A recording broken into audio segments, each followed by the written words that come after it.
আল্লাহ যেত পানি ফেনী এবং বিভিন্ন বিভিন্ন দেশে আইতে ইন্ডিয়া থেকে তাদেরকে রক্ষা করো, কারণ তারা খুবই বিপদে আছে।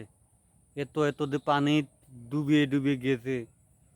আমাদের মনে একটাই প্রশ্ন, মানুষ হয়ে মানুষকে পানির ডুবিয়ে ডুবিয়ে মানুষ মারতেছে, আল্লাহ কখনো ক্ষমা করবে না।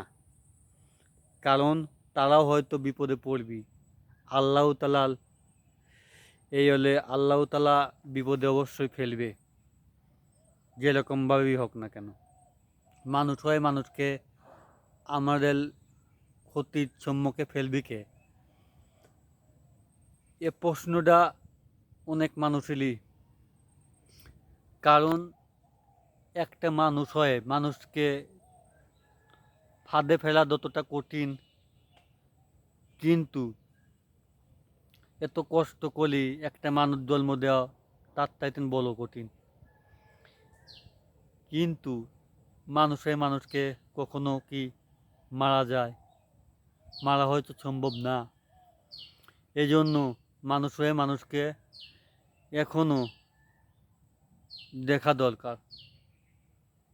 আমরা সবাই জানেন, কারো বিপদে পড়লে অবশ্যই এগিয়ে যায়, কিন্তু অনেক মানুষ নাও এগিয়ে যেতে পারে।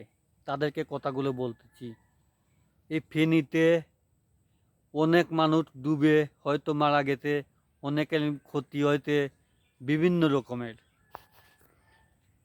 আমরা চাই সবাইকে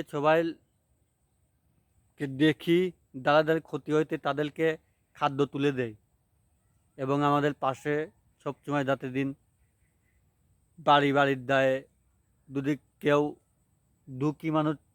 দুঃখী মানুষ যেরকম আপনার গরিব মানুষ, এত লোক যদি আপনার বাড়ি দেয়, কয় কি আমি খুব বিপদে বলতে, তাদেরকে আশ্রয় টুকু দেন, তা মনে করলেন তারা হয়তো বিপদ থেকে বাঁচতে পারবে। এক জায়গা বিপদ হইতে অন্য জায়গা তো বিপদ নাই। আমাদের যেরকম ঢাকা শহরে, পাবনা শহরে, বিভিন্ন বিভিন্ন জেলায়, এরকম জেলায় তো বৃষ্টি এবং অন্য কিছু পানির সম্মুখে পড়ি নাই। তো আমরা তো অন্তত বেঁচে আছি, তাদেরকে সাহায্য করি এবং ওদেরকে আশ্রয় দেয়। আপনার অন্য মানুষের বাড়িতে আশ্রয় দিলে তাও ওরা হয়তো বাঁচতে পারবে।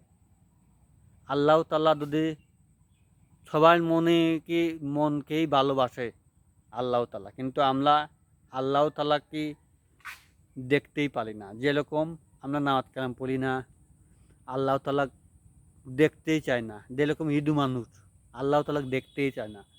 হিন্দু মানুষ হয়ে মতন মানুষ হয়ে মতন মানুষ মানুষ হলে মানুষকে তাও দেখে। মানুষ হয়ে মানুষ, হিন্দু মানুষ কখনো পাশে দাঁড়ায় না।